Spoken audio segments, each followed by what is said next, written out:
In today's video, I'm joined by my guest, someone who knows the fight game inside and out. Please welcome. Yeah, hi. I'm a bit of a MMA guru here. Not the actual MMA guru, but I know MMA pretty well. So You guys look pretty whatever. similar, though. Yeah, I'd say. So, Tom Aspinall is fighting Ciryl Gane for the undisputed heavyweight title this weekend.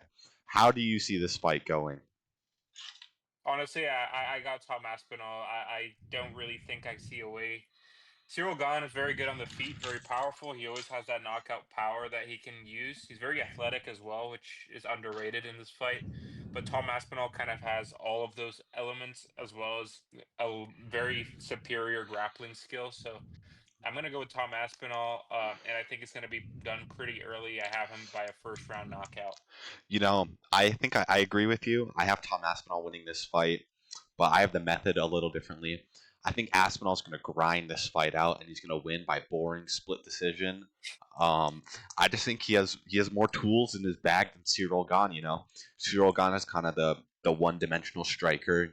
He's got his one niche, his rusty French kickboxing, but like you said, Aspinall's he's got the best striking heavyweight. His fights barely make it out of the first round. He's got submission game.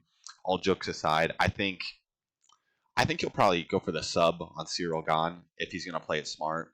Like he wants to go on his good run. I think he's going to take a similar approach to the way like John Jones did, and just try and wrestle Ciryl Gane and submit him in like the first or second round. Yeah, I wouldn't say that that's quite a controversial pick, actually. As a matter of fact, in their recent interviews they did, I believe either today or yesterday, Ciryl Gane predicted to take Tom Aspinall into deep waters, and Tom Aspinall jokingly said, that he expects this to be like a boring split decision win. But then he also said everybody that says that they're going to take Tom Aspinall into deep waters has gotten knocked out in the first round. They So have yet to really take him into that fourth and fifth round. exactly. I'm really not seeing a way like if Ciryl Gane comes proddy man, tries to do nice clean kickboxing, the big Shelly is gonna, take him out of there pretty early, I think. Yeah, I think Aspinall would just he has better reactive striking. I think if Gon wants to strike with him, Aspinall can win at that game. I think if Aspinall, like I said, decides to take him down, we know how that goes. The biggest Mhm. fight on this card though is Verna Jandiroba versus Mackenzie Dern for the undisputed. Is God, it strawweight, the 115 title? yep, For is the the 115 title. women's strawweight. God, I'm excited for this fight. I've been Oh my waiting goodness. for this rematch ever Dude, since their first fight. biggest rematch in the Um, history of the business. I have to say this could sell a million pay-per-views on its own. But dude, yeah, this is really, really hype. Verna Jandiroba, Mackenzie Dern, two marauders of the women's strawweight division, and I can't think of anyone more deserving for a women's title shot than these two right now. We all saw how the first fight went, and boy, I've just been itching. I have been itching for the rematch to happen. Mackenzie Dern, she got that fluke win in the first fight, and I think Verna Jandiroba is just going to come and get it back in blood this fight. And I've got her by submission winning this fight. Yeah, I think Mackenzie Dern is riding, like what, a one fight win streak, which pretty intense numbers. Jandiroba's actually got a pretty good record, 22-3 if you look at her record, against Mackenzie Dern's 15-5. Yeah, I wouldn't. I would probably agree with you. If I had to place my money on it, I'd probably put it on Verna Jandiroba to just have a little bit of a grappling edge. But I would probably say I'm definitely cheering for Mackenzie Dern as a Brazilian myself. So yeah, this is a very exciting fight. Checking ESPN right now, Mackenzie Dern is on a 2 fight win streak. But to be real, Whoa. this is one women's fight where I am not going to take a bathroom break for. I am going to be dialed in for every single 25 minutes of this fight. Yeah, I'm gonna be geeked watching this. I might honestly need to pop Adderall to watch this fight just to really analyze the crafty styles of both of these marauders. Well, Move guys announced, we're gonna do a 2 hour breakdown on this fight after the fight. Absolutely. We need a post fight, recap. Moving on, The top fight on the main card is Umar Nurmagomedov versus Mario Bautista. This is this is definitely one of the matchups of all time. What are your thoughts on this fight? Yeah, two really well-rounded guys. This is going to be definitely like a chess match. I definitely would say the favorite is Umar Nurmagomedov. I think both in the odds and just my own perception of the fight, I think Umar Nurmagomedov is better in both the striking with his long-rangey kicks and also the grappling aspect of this fight. I think he's going to just be able to mix it up a little bit better, which is why I kind of favor Umar Nurmagomedov over Mario Bautista in this fight. Honestly, controversial take. I think Mario Bautista might have the edge in this fight, dude. He's riding the impressive 8 fight win streak. He just put a master class on Patchy Mix, the greatest bantamweight ever. He beat Jose Aldo in the controversial decision. That's neither here nor there. But I think, all jokes aside, he will give Umar some trouble. But I agree with you. I think Umar's probably going to end up winning this fight. My bet's by decision. I don't really see there being a finish. Both these guys are too good to kind of, put each other out. So I got Umar by decision. That's my pick. Yeah, I think the place where Mario Bautista could really give Umar some trouble it would be in the boxing and the hands element to it. The kicking game of Umar is so good though, and his distance management is also really great. I think Umar really either the Marab is he's the second best in the division. So I'm definitely expecting him to win Whoa, on whoa, whoa, Saturday. whoa. You forget about Sean O'Malley, man. People forget that Sean O'Malley beats Marab 98 out of 100 times. Yeah, 8 out of 10 times now. We're just gonna keep ticking away until he gets that one. Until he gets the trilogy. Yeah. Um, can we talk about how the winner of the Nurmagomedov Bautista fight is probably going to be fighting for the title next? Yeah, yeah, I would say that that probably makes sense. The bantamweight division is a really skilled division, but it's not extremely dense due to the fact that, Marab has already beat all of these guys. He's now facing Piotr Jan again, who's he's already beat. There really isn't that many fights for Marab to take that are fresh matchups, which in a way is why I kind of want Mario Batista to win this fight so that Marab could have a fresh matchup. But it looks like Marab is probably going to be going on a second round of the bantamweight division where he just faces the same guys over and over again until somebody gets his belt. If Umar wins, I mean, how do we see the rematch going? Do you think Marab's going to do Umar worse than the first time? Do you think it's going to be about the same? Or do you think Umar is going to come back and, get it back in blood for how the first fight went? Honestly, I kind of expect a continuation of the first fight. I think Marab has gotten even better. We'll see in this fight like how much better Umar Magomedov has got in his game. But Marab looks like he's got a lot more punch power. He looks like he's got more pop. He's doing a lot more striking, and he's looking good. And also, he's been doing like jujitsu rounds and stuff, so he has technical finishing ability now. So I expect it to be just a continuation of the first fight. That's a lot of ifs, though. Umar has to win this fight, but I think it will be good to see how Umar bounced back after the loss. He is coming off that nasty handbrake in the first fight, so this fight's definitely interesting. I do agree with you. If Bautista wins, it would definitely be refreshing to see. It'd be a fresh matchup for Marab. Um, but anyways, moving on. Alexander Volkov, the number 2 rank, is going to be facing Jaitan Almeida. I probably said that wrong. You're the Brazilian. But man, Yeah. what do you think of this fight? Jailton Almeida, very, very, very impressive grappler. The thing he's got a couple boring fights where it kind of just looks like he's lying in top control to get the decision for dear life. And then you got Alexander Volkov, who is a really well-rounded guy. You saw him. I thought he beat Ciryl Gane. I thought that I that was a agree. robbery. I agree. So I'm kind of upset. Well, I'm not really upset because I think Ciryl Gane is the bigger name and I guess for the UFC promotional value, it's also a fresh matchup for Tom Aspinall, where Tom Aspinall already beat Alexander Volkov. Uh, and then, yeah, this is a really good fight. If Jailton Almeida manages to control Volkov on the ground, I have him winning this fight. But Alexander Volkov's also got really good grappling, so I think if it stays on the feet, I favor Volkov. But going to the ground, I think Jailton has like a little bit better grappling ability. Being completely real, I'm gonna go with Jelton for this fight. I think he's gonna, probably edge it out over Volkov, which is unfortunate. I agree with you. I think Volkov beat Ciryl Gane. I think the majority of the MMA fan base agrees that Volkov beat Ciryl Gane, and he should be the one fighting for the title right now. But Hmm. maybe in another universe. And I just think Giant Almeida is gonna edge it out over him, and Volkov's probably just gonna be another what if story, and it's really unfortunate because Volkov is good. Yeah, and I think Jailton Almeida beating Volkov here, if he does, I think that that would be a really exciting fight for the title picture at heavyweight. Well, if not really exciting, at least something that the fans can somewhat get excited for because it's a stylistic matchup that he's going to be probably shooting on Tom Aspinall, and it's going to be interesting to see. So I'm definitely looking forward to that if that does happen. It would also be refreshing to see. It's kind of like the Marab situation where Aspinall he's already beaten Volkov, right? Hmm. So it would be interesting to see the fresh matchup, and like you said, it would be interesting to see how Almeida, tests Aspinall's grappling.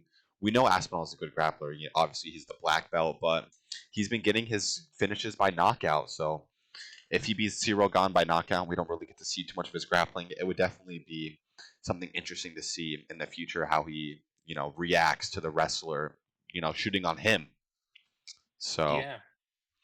continuing on, the last fight on the main card, another banger heavyweight fight, dude. This fight's so good.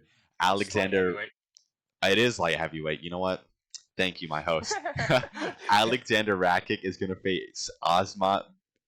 I'm not even gonna try the last name, bro. What do you Yeah, think of this Zaman fight? Mirzakhanov.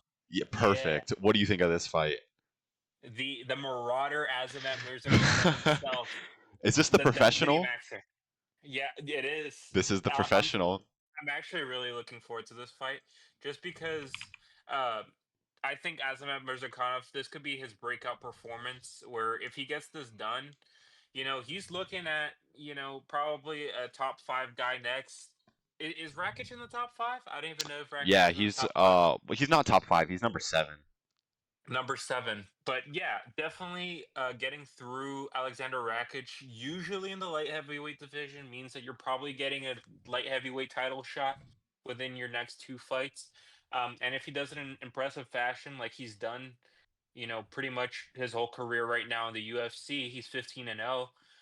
He's definitely looking at a title contention, which I think he could be a really exciting top guy to look out for. I agree. I became aware of him recently. With his recent um win on UFC 316, the O'Malley Marab card. Obviously he's undefeated right now, and he just broke through the top 10 rankings, but he does look good, and if he continues to rack up some wins, some more names on his undefeated record, it'll definitely be interesting to see where this prospect goes. Is he a prospect? He's more of a journeyman right now, isn't he? Hey man, he's 15-0. Hey, he is number 10 ranked though. No, Um, I think he's definitely a prospect. He's coming up, and he's Russian, so you got to favor him for being in title contention. Probably soon. is he a Daggy or is he just Russian? I think he's just Russian. I don't think he's actually from Dagestan. Speaking of prospects, while we're on the He's topics of fighting out of New prospects, Jersey. he is fighting out of New Jersey. Okay. Well, he's kind of Russian. Anyways, I digress. Speaking of prospects, there's some good prospects on the undercard of UFC 321. To start, Walter Walker is finally getting to fight on this card. How good is Walter Walker, man? Yes, sir. The heel hook king himself, The Walter heavyweight Walker. heel hook king. Yeah, no, I'm actually like I really want to see this guy, perform because I think he's a really entertaining character.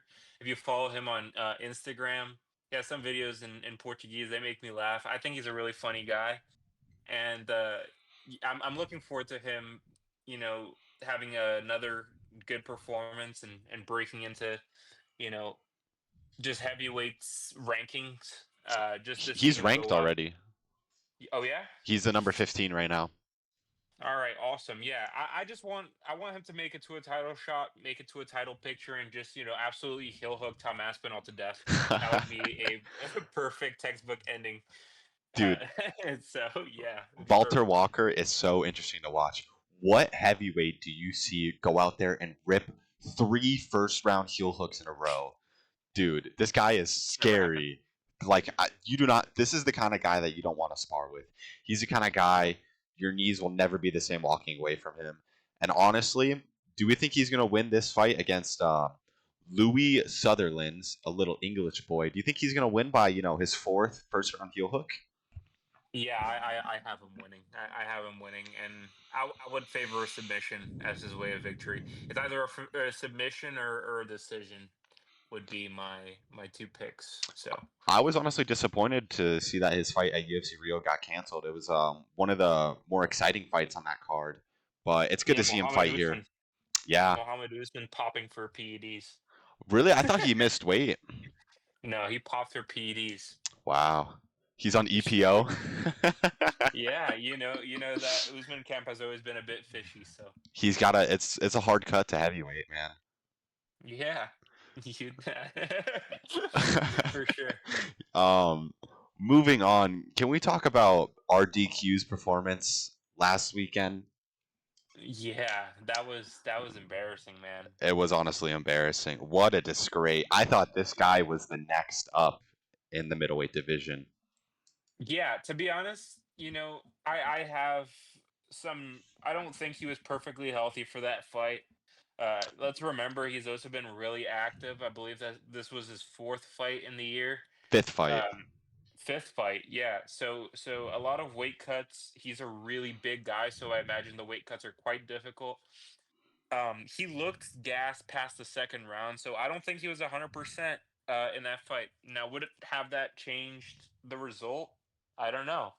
The grappling of Brendan Allen seemed to be, just good enough to keep reversing him and keep top pressure. So maybe it would have been the same result either way, whether he was healthy or not. But you know, that was just to see a person quit on What themselves, quit on the stool through exhaustion, not even through damage, is quite shocking.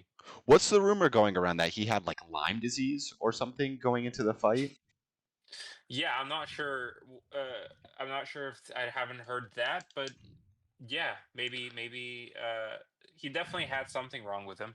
But man, you could tell like even after like the second or the third round, RDR like after the round would end, he was just taking a while to get up. He was just lying, snoozing on the canvas.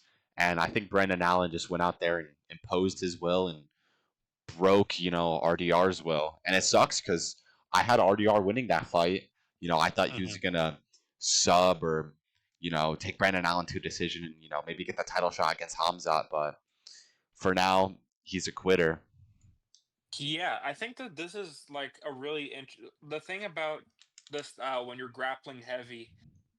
Even if you have somewhat decent stand up, is that if you're somebody besides Marab and you fail a couple takedowns or you get reversed, you get discouraged and you're kind of like in this dogfight all of a sudden, which is why I'm quite concerned for, Islam Makhachev, not to get into that fight, but just when you get reversed as a wrestler, that takes a lot out of your gas tank if that's your primary tool of attack. And it's very Mm. clear from the beginning that that was his plan coming into that fight to really push the pace on wrestling, which did not work in his favor at all. And RDR, he was doing good in the first. He had Brendan Allen's back until the buzzer ran out. And I thought he was going to, Hmm. work up a crafty submission. But I think he got a little too comfortable, doing the jujitsu. He was sitting on the bottom a lot under Brendan Allen, trying to get like a triangle or something from guard. And Brendan Allen's just raining down those nasty elbows, putting RDR to Hmm. sleep on the canvas. And I think his will broke and he just quit. Yeah, honestly, I'm not even sure where RDR goes after this, who I want to see him fight. I know as far as, Brendan Allen, maybe give him a Fluffy Hernandez when he's ready to fight again.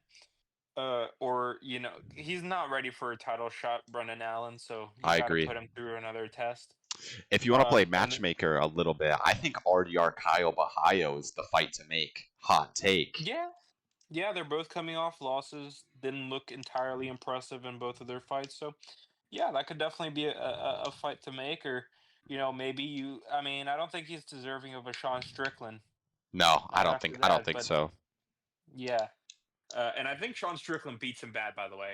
Um, I think Strickland, Fluffy is a good fight to make. They've been chirping at each other as yeah. well. Oh, I would love to see that fight personally. You know, Strickland has been chirping a lot of Hamzat Chimaev. He clearly wants that shot. I Why agree. not earn it with a fluffy? If he has an impressive performance, beats Fluffy Hernandez, I believe he's next up for a title shot. I agree. I could see him getting, the one fight win streak and fighting for the title. That's what he did against Drickus. Moving Strickland's on, good, man. Strickland is so good. He's beat everyone. He's beat Brennan Allen. he's He's beat a Mavov. you know, and Mavov. He's beat everybody. Yeah, he's got some high highs and some interesting lows. He's lost to some journeymen along the Yeah. way. Kamaru Usman, the biggest journeyman. That's staying on his record. Yeah. Moving on, another banger fight that was on that card was Chito Vera versus Aiemann Zahabi, dude. That fight was pretty good. God. Yeah, I think Chito Vera is one of these guys that he's really a sore loser, which Yeah. is bad. It's bad to see because I actually like Chito Vera. How can you not Like like this. the guy?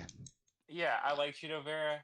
He's a tough guy, but every time he loses, it's like there's a million excuses. It's either oh he was too greasy coming in, oh it's always this or that. Coming into this fight, he's like, oh I thought I won.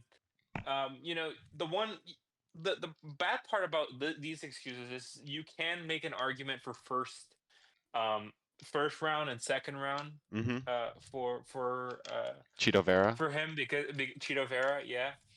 But at the same time, he just man, it's the same problem as always. Just too slow, not a lot of output, just a You little bit see, too patient. I've heard that argument online as well a lot. A lot of people are saying that Eamon Zahabi robbed Chito Vera in this fight. And I think people Mhm. are too quick to jump on that robbery train for Eamon Zahabi. A lot of people said the same thing when he beat Jose Aldo. Back was it on the 316 card? 315 Yeah, card, the Canada card. But to be real, man, I had Eamon Zahabi winning that fight. He got rocked bad in the start of the third, but he came back and won. And I think the same thing here with the Chito Vera fight. Chito Vera obviously won the second round, getting that knockdown, but Zahabi was more active in the first and the third, and I think it was pretty clear who the winner was. I don't think it was fair to call that fight a robbery.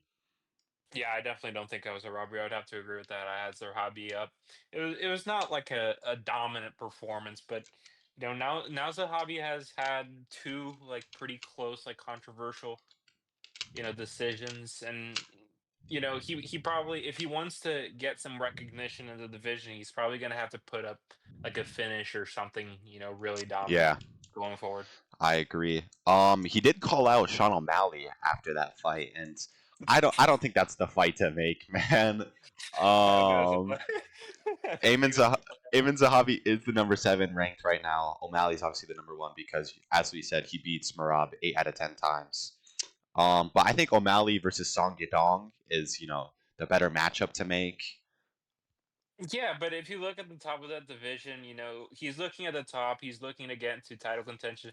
He's gonna have to beat one of those top guys. So it's like either he's gonna fight like a Corey Sandhagen coming That's a off a good loss. fight. I don't think that's a good idea for him though. You don't think so? And no, I don't think. I think Corey Sandhagen whoops him. You think Uh, Sanhagen beats him in that fight? oh yeah, I think he beats him bad. I think he finishes him, to be honest. Honestly, I think Eamon Zahabi he could get a good win over Devson Figueroa. That could be a good win for him. Yeah, that I see. Figgy is That's number 6 right now. Zahabi's number 7, 6-7. Um, that could be the fight to make. These guys are both some journeymen. They've been around the block. Obviously they're close to each other in the rankings, and it's kind of ridiculous to say this, but that fight could be a title eliminator. Marab has kind of steamrolled through bantamweight. Yeah, that's depressing, but yeah, that's very true. And honestly, I would like to see that fight. It would be, it's not gonna be the most high output fucking edge on your seat. Oh, Trying it'll be to, a barn burner. you have to put your seatbelt on to watch, but it's gonna be, it's gonna be a good fight. It's gonna be awesome. Oh man, moving on. We've got some interesting fight nights coming up. I'm not gonna lie, I don't know much about Garcia versus Onama or Bonfim versus Brown. I don't know enough to talk about them. Yeah, just But no David Onama's getting that dub. Tsarukyan versus Hooker. That's a good fight night coming up. Should we talk about the main event? Arman Tsarukyan versus Dan Hooker? Yeah, we could talk about that. Dude, I'm going to go full psychic right now. I know against all odds, the people are going to call me crazy, but come back to this when Dan Hooker flukes the win over Arman Tsarukyan. That's my pick for this fight. Yeah, I think you're crazy. I have Arman No, Tsarukyan. no. I think, dude, Dan Hooker is a win one lose one fighter. His record is 24-12. Exactly. You, That's why I say you, fluke win. no, I don't see Dan Hooker having much of a shot here.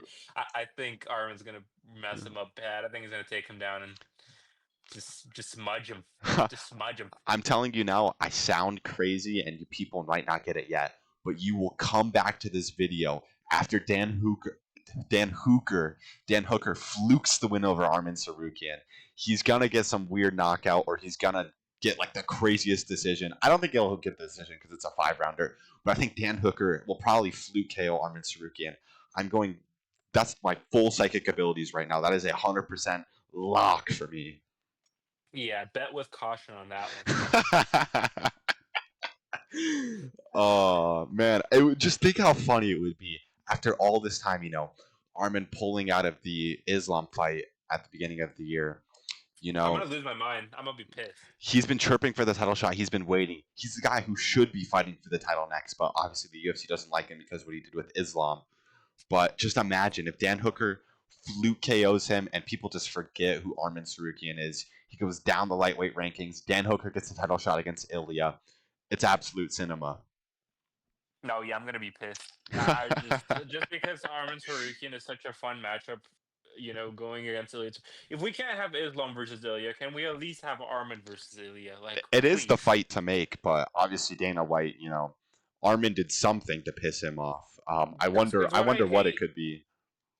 what I hate about the Ilya Topuria matchups is that either than Arman Tsarukyan, you just have guys that are just being sheeps being led to slaughter.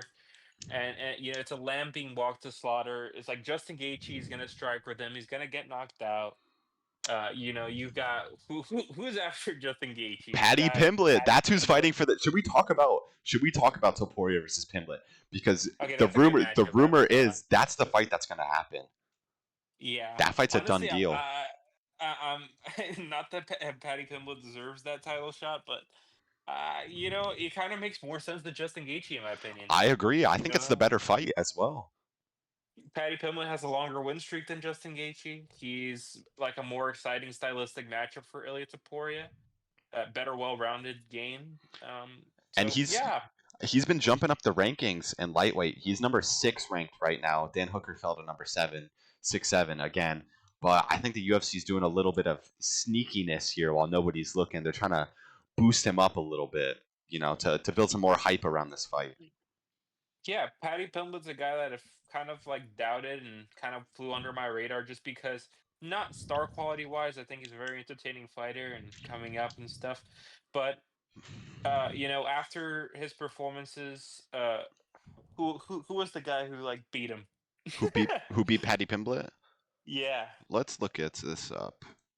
He is on a big. I think he's on the biggest lightweight win No, streak right no, now. no one beat him, but Paddy Pimblett had a really close fight with this unknown guy. Well, anyways, against his fight versus Tony Ferguson, he also didn't look very impressive in my opinion. He's He's undefeated in kind the of UFC right now, Yeah, but he's undefeated, but he had he a really had close fight. he had a close decision with. Are you thinking of Jared Gordon? Yes, exactly, Jared Gordon. That's the name I was looking for. So after that performance, after he went on to fight Tony Ferguson, old man Tony Ferguson. That was kind of not a great performance either. He did win that fight, you know, but it also was kind of not that great. It So was sloppy. going into the Michael Chandler matchup, I picked Michael Chandler because I just thought he kind of gets caught a lot, and he really impressed me with that performance. So I learned to not really doubt Paddy Pimblett, even though I would be picking Ilya Topuria in that fight. I do think it is one of the better matchups to make in lightweight right now because obviously Arman Tsarukyan he has a fight book. He's not getting the title shot. Ilya just beat Oliveira. He's beaten Holloway before, so it's a rematch. I think Gaethje has less tools and less to bring to the table than Paddy Pimblett. So I think Paddy Pimblett probably offers the most in a title fight right now, but I don't necessarily like Pimblett, being the one that's fight for the title because he is the number 6 ranked right now. I would like to see him go through one more guy before he fights Ilya. Because if he does lose to Topuria, it kind of sets him back 2 steps. He's the number 6 ranked right now, and losing to Topuria, if he had gotten a win before fighting Topuria, he would still probably be in the top 5 and have some recognition behind his name. But if he's just like a number 6 contender coming in to fight Topuria and he loses, that would set him back pretty far in the lightweight division. Yeah, that's true. Yeah, I don't know what to even say. I think the lightweight division has lost a lot of, it used to be like, oh, this is the this is the best division in the UFC, the hardest division. But if you really look at the title picture and, the top contenders, it's kind of just been the same unks, Yeah. gatekeeping the division for the longest time. And it's just like, it's not a lot of exciting things you could do right now in the lightweight division. Like I was really hyped up for Mauricio Rufy, then he gets beat by Benoit Saint Denis. Now that's lost all its hype. hmm Then we got there's just Benoit Saint Denis when he was coming up. Then he gets chinned by Dustin Poirier, and it's like, oh god. The I do agree with you. Lightweight is kind of fallen from grace as one of the better divisions. I think it's kind of on the UFC to blame though. They're not making the fights that are the healthiest for the division because right now Arman should be the one fighting for the title. Right? He is the best person to fight for the title. He should be fighting over Pimblett, but the UFC obviously just doesn't want to make that fight, and I think they're kind of shooting themselves in the foot when it comes to the lightweight division. Yeah, at this point, put me in. I'm gonna fight Ilia Topuria. Could you be a top contender? I think Topuria has to go through 1 or 2 before he fights you. Yeah, no, I think that I'm a little bit too big of a step for Topuria. How would you beat Topuria? Are you thinking first round knockout or what's your No, I'm game doing plan? long rangy strikes, and then just a gritty man's grappling against the fence. Do you wake up in the morning and eat a big bowl of grits before you fight? I do. I really do. Is your recipe from the Real Food Cookbook by chance? Yeah. I know you have that rusty Muay Thai and some crafty Jiu-Jitsu, so I think you'd be a real Yep. problem matchup for Top Toro. Apturo. Yeah. No. Absolutely. Me versus Ilya, and let's not forget he's like 5'5". He is a I'm six foot midget. one. uh, Coming back to the Qatar card, the co-main event is also kind of a banger. Belal Muhammad, the number 1 ranked former champion, will be fighting Ian Garry. Dude, what an interesting matchup. Yeah, I switched my pick on this one. Initially, I was thinking, yeah, Ian Garry. Just because the range, the strikes, he's really well rounded. I think I trust him to just pop back up to his feet. But the more I've like watched the tape and went into the weeds of this fight, I think Bilal has a really good style to go up against Ian Garry because he kind of sits in the pocket, comes out swinging. He has a really really good chin, so I'm not really concerned about him getting knocked out in this fight. And I trust that his wrestling is good enough to take down Ian Garry. So I'm gonna favor Bilal Muhammad to win this fight. I agree with you. At first, I thought Ian Garry, he's the star up and comer. He's coming off the great win over Carlos Prates. He's only lost to Shavkat in the division, who's the boogeyman of that division. But now that I reflect on it a little bit, I think Bilal just has more tools on his belt. Like you said, he's got the good chin. Even Jack Della, the champion, couldn't put him out. And Ian Gary's got vegan hands. So just Mhm. looking at this analytically, I think Bilal's got, more tricks up his sleeve. I think he's craftier than Ian Garry. And it is the year of the Unk. So I agree with you. I think Bilal Muhammad is going to beat Ian Garry in this fight. Canelo hands for the win. Bilal does have, people forget, Bilal has better hands than Canelo. On that card as well. I'm just looking at that list. We got Bexa Almacan going against Alexandre Topuria. We talked about Ilya Topuria and Yeah, let's talk about his his brother. brother. His brother's coming up. That's also a really good fight. Yeah, I'm gonna be picking him to win that one. he's known as the brains of the operation in the Ilia Topuria camp. You know, he's a strategist.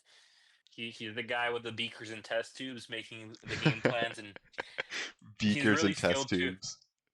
Yeah, he's really skilled. I was impressed in his last fight. Has that Greco-Roman wrestling and that boxing that Ilya is known for. So He made his debut really, at 312, right? The Strickland card. yeah, I believe that's right. I do agree with you. He did look good. Obviously, I think Binga Topuria is one of the best bases for MMA, and he's in a division where there's kind of a lot for the taking. You know, bantamweight has a lot of opportunities, and I think he can easily become one of the more hyped prospects in that division. Yeah, absolutely. I think he gets some high level wins. It's still early on in his career. He's still fighting the no name guys. But when he gets up there, it's gonna be a lot of hype behind his name, I imagine. He is still very young too, being only 29 years old, which, believe it or not, he's the older brother of Ilia Topuria. That's insane. I Topuria didn't is even realize 28 and Topuria. Alexandre is 29. Isn't that crazy, dude? Whoa. How I good did is not Ilia realize Topuria? Topuria is only 28. Whoa. I That's crazy. he's That's just wild. he's done so much in such a short amount of time. Topuria might be the GOAT. He definitely has the plan laid out ahead of him. Um, l- Oh my. let's play matchmaker a little bit. Let's talk about some unofficial matchups. Obviously, we've talked about um Ilia Topuria versus Paddy Pimblett being an unofficial matchup. But Charles Oliveira and Max Holloway are two guys who have really established a name for themselves in lightweight. And Oliveira, came off a big win over Gamrot a couple weeks ago. And Holloway is the reigning BMF champion.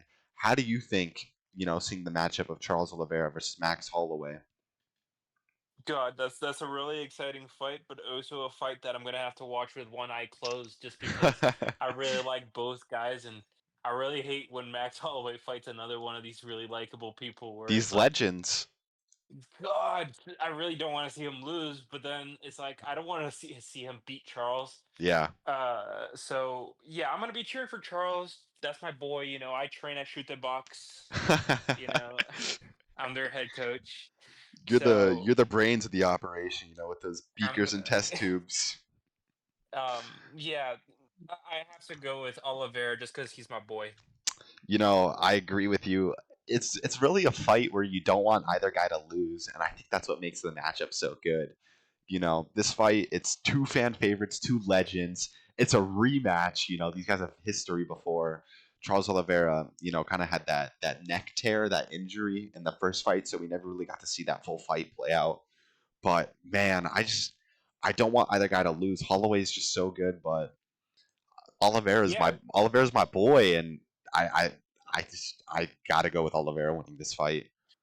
this is also like a really interesting just because it's a whole different fight. Now you got Max Holloway in lightweight Yeah, where he's got some pop in his hands, and then you got Charles Oliveira who's really big even for the lightweight division, and he's got much improved wrestling offense, and I would say his grappling is even better than it was when they fought in the first time. So it's gonna be really interesting to see. it's crazy because they fought at featherweight before. Like these are two big lightweights. Like Holloway's definitely filled out his frame at lightweight, and Oh yeah. he's coming off the good win over Dustin Poirier. Like you no name people don't beat Dustin Poirier. If you beat Dustin Poirier, you're a good fighter, and you usually get a title shot off it. But obviously with the state of the division, Ilya being the champ, having beaten Holloway before, he won't get the title shot. So I think Oliveira is the fight to make, and Oliveira is a real BMF. He has the most submission wins in the UFC. He's kind of a Brazilian legend, and dude, this fight would be really good for the White House card. Holloway being the American champion, quote unquote. And if I may say, seeing Charles Oliveira with a belt around his waist one more time, It would be beautiful. it would be amazing to see. So definitely a really exciting prospect for a fight coming up. Speaking of upcoming fights, what do we do with Alex Pereira right now? Because Pereira has said that he wants to move up to heavyweight and challenge for the third belt, which would make him one of the undeniable go to the sport if you win 3 belts. But then you have people in the back seat like John Jones who have been chirping saying that he would love a fight against Alex Pereira. So what do you do with Pereira at this state? Yeah, I say let him do it. I say he's cleared out the division, but at the same time, I don't want to see him have to give his belt in. So if he has to, vacate the title to fight like a John Jones, I'd probably say just do like one more fight against let's see who would be a good matchup for Alex Pereira. Yuri Prohaska, give him the trilogy. No, that's a stupid fight. You don't think that's a good fight? What do you have over that? Oh, You have Carlos Holberg over Prohaska? probably, yeah, I don't think I don't think Prohaska is just one. He's one doing what he's always done. And then he's gonna come fight Alex Pereira and do what he's always done. He's gonna get knocked out again. Yeah, So I don't think it's. I don't want to see Prohaska is one of my favorite fighters, by the way. So he's I good. say that I say that with a heavy heart. But I don't think that that's the fight to make for Alex Pereira. It doesn't make much sense. I I think if think him versus Jones is probably the biggest draw. I think if Pereira vacates and does go to heavyweight, Prohaska can be the champion again. But if Jones Mhm. were to fight Pereira, I think 205 is the division to do it at. It wouldn't really make sense at heavyweight. Jones has obviously like one of the best, if not the best, legacies in the UFC. So it would be great to see, him fighting Pereira in his division for the title. Because Pereira's the title holder of 205. But I think they should just, let Pereira go for the third belt. Let him fight the winner of Gane Aspinall. He's kind of earned it, stepping in on short notice all these times, saving these cards, being, the team player for the UFC. And honestly, I think he can get it done. I think he has a real chance to get the third belt. You know, John Jones spent like a good like 3 years trying to get fat to go to heavyweight. I doubt he'll ever cut to 205 ever again. Yeah, Um, so if they end up fighting, it's in my opinion, it's almost as certain as anything that it would be at heavyweight. Um, and from there, there's exciting fights to make. If Alex Pereira beats Jones, then he can go fight Tom Aspinall. hmm If Jones beats Alex Pereira, then he can stop being a duck and go face Tom Aspinall it's as never well. gonna So kind of happen. It's never gonna never gonna happen. happen. It's never gonna happen, but it's a it's a possibility at least. It's a match that we could look at and be like, okay.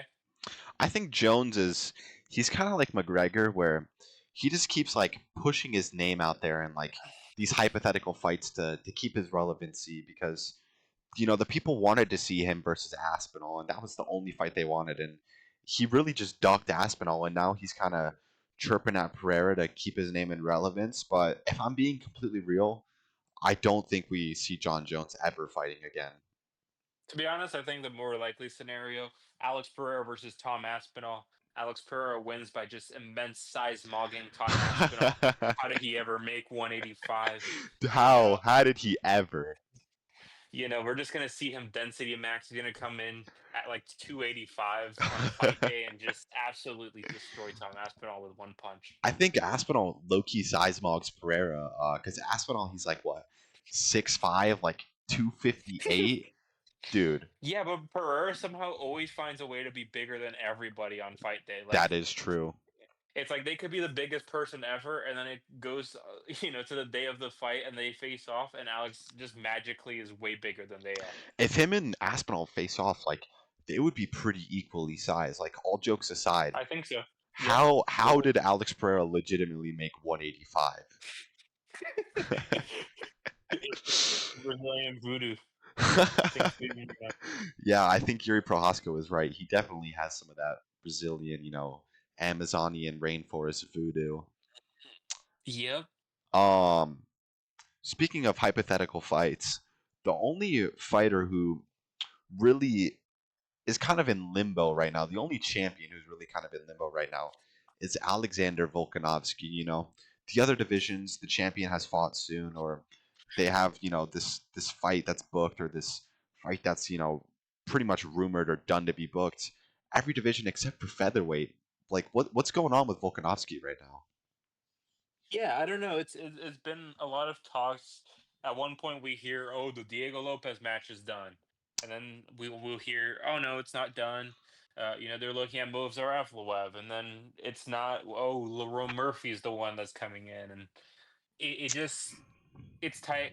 I know for damn sure I don't want to see Diego Lopez back in I there. agree. I agree.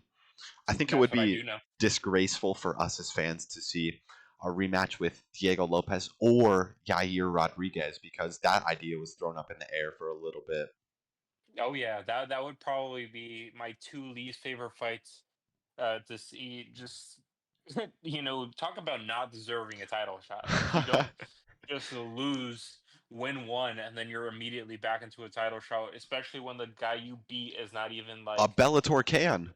yeah, it's a Bellator can, and then in Diego Lopez's case, it's a guy who's coming up and he has no real like notable wins, only against Bryce Mitchell. So, nah, I'm sorry, you don't get a title shot after that. I think the good thing about featherweight though is there's two names that really come to mind when you think of who gets the next title shot. Obviously you have Evelev, who's the real boogeyman of this division. He's been away grinding in secret, plotting his evil rise and takeover of the featherweight division. But you've also got Lerone Murphy, who's on an undefeated streak and coming off a big knockout over a Bellator guy who actually looked kind of good in his fight. So it's really up to the UFC what they do when they book that fight. And I'll tell you what, just some predictions depending on whatever matchup they make. I would say I would pick Volkanovski to beat Movsar, and then I would probably pick Lerone. You know what? Yeah, I'm gonna pick Lerone Murphy. That's a hot take. I think Volkanovski beats both Lerone and Movsar in their fights. I just think Lerone Murphy has the technical ability to find a shot that can kind of buckle Volkanovski like a buckle hat and put him away. We've seen, his chin been tested before. Obviously, he's been knocked out twice, and he's getting older. His chin did look good in the Diego Lopez fight, but I do agree with you. He did get dropped and buckled in the Diego He Lopez did, fight. and I think that's why there's definitely a potential for Lerone Murphy to come in and unfortunately dust Volk, and I think that's a real selling point behind that fight. Obviously, Lerone's undefeated too, so both of those matchups are really interesting to see. Masvar's undefeated too, so both Hmm. of those fights just have a certain aura behind them. Yeah, nobody wants to see the Diego Lopez matchup. Let's be real. I agree. Well, I think that's all the talking points I want to dive into today. Obviously, there's still a lot for us to talk about. UFC 322 is a very promising card. There's some real good fighters on that card, but that's Some meat and potatoes. yeah, that's a big plate of grits, meat, and potatoes with a side of peaches and cream for another day. But do you have any final thoughts before we close out this episode? No, that I think that's it. All right, well, you heard it here first. I'm the bad guy. My co-host, the worst guy. Yeah. Tune in next time.